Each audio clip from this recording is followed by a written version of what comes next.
Hello, everyone, and welcome back to English Chat. I'm your host, Mike. And I'm Laura. We're so glad you could join us today. How was your week, Mike? It was pretty good, busy as always, but I'm excited for our show today. We're going to talk about something really fun and relaxing.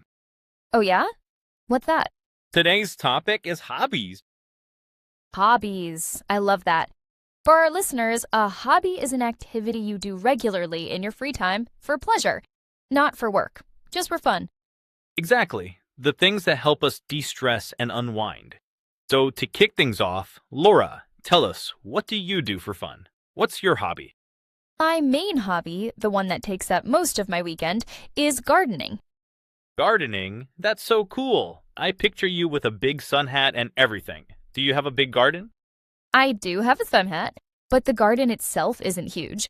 It's just a small patch in my backyard. But it's my favorite place to be.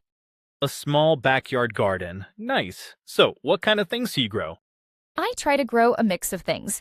On the vegetable side, I have tomatoes, cucumbers, bell peppers, and some lettuce. Wow, a whole salad. Pretty much. And then I also have some flowers because they're beautiful. I have some sunflowers and I'm very proud of my rose bushes. That's amazing. So, why did you start gardening? Have you always done it?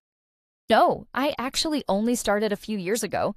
I wanted a reason to spend more time outside, and I love cooking, so the idea of growing my own food was really appealing. Oh, yeah, fresh ingredients. Exactly. There's something so satisfying about planting a tiny seed, giving it water and sunlight, and just watching it sprout and grow into a full plant. I can imagine. So, for someone who knows nothing, like me, what's the process? You just put a seed in the ground? Basically, you need good soil, first of all. That's the dirt. You want it to have nutrients for the plant. Then you plant the seed, not too deep, and you have to water it regularly. And of course, it needs plenty of sunlight. Right. Soil, water, and sun. The three key ingredients. You got it.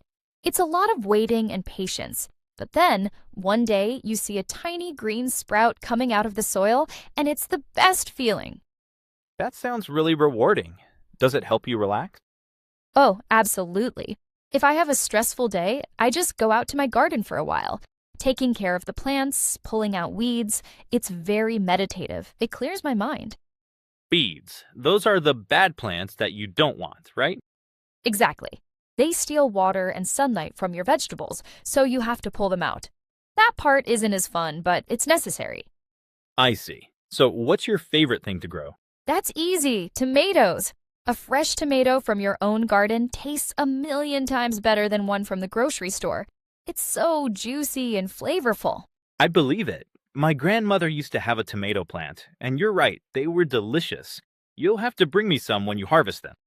It's a deal, as long as the pests don't get to them first. Pests are the little bugs and insects that like to eat the plants. They're my biggest enemy. But enough about my green thumb. What about you, Mike? What do you do in your free time? All right, my turn. My main hobby is playing the guitar. The guitar? I love that. I've always wished I could play an instrument. How long have you been playing? For a long time. I started when I was a teenager. I think I was about 15 when I got my first one. 15? Wow. So you must be an expert by now. Well, I wouldn't say I'm an expert, but I can hold a tune. I remember begging my parents for a guitar for my birthday. I was obsessed with a rock band at the time, and I wanted to be just like their guitarist. Of course. You saw someone looking cool and thought, I want to do that. Totally. So they got me a simple acoustic guitar. That's the kind with a big hollow wooden body that makes sound on its own. Okay, I know what that is. So was it difficult to learn? I've heard it can hurt your fingers.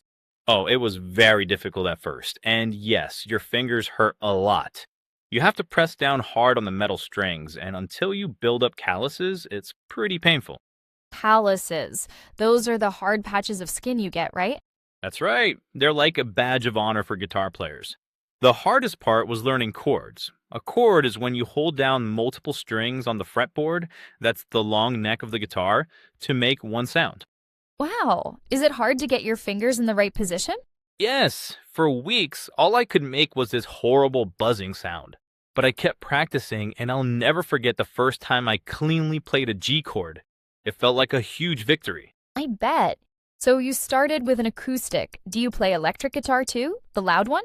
I do. A few years after I started, I saved up money from my part-time job and bought my first electric guitar and a small amplifier. An amplifier is the speaker that makes it loud. Okay, and that's what you need to sound like a rock star, right? That was the goal. It was so much fun. I joined a band with some friends in college. We weren't very good, but we played at parties and had a great time. That sounds like so much fun. A college band. Do you still play with them? No, not anymore. We all moved to different cities after graduation. Now I mostly just play for myself at home. It's my version of your gardening. It's how I relax. I can see that. Getting lost in playing a song. Totally. I'll just sit on the couch and strum some chords. Strumming is when you brush your fingers or a pick across the strings. It's a very calming, repetitive motion. It helps clear my head. That sounds lovely.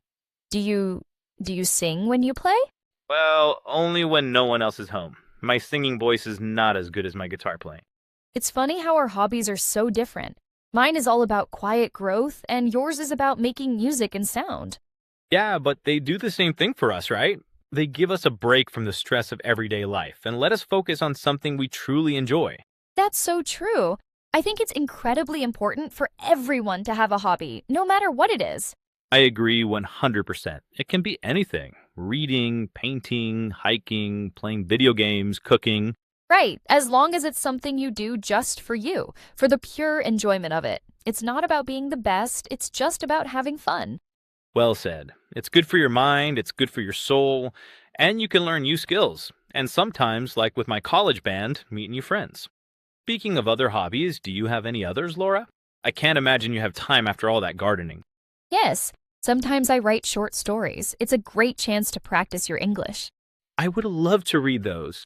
Well, that looks like all the time we have for today's episode. This was a lot of fun, Mike. It really was. Thanks for telling me all about your garden. And thank you to everyone out there for listening to English Chat. We'll be back next time with another conversation. Until then, goodbye, everyone.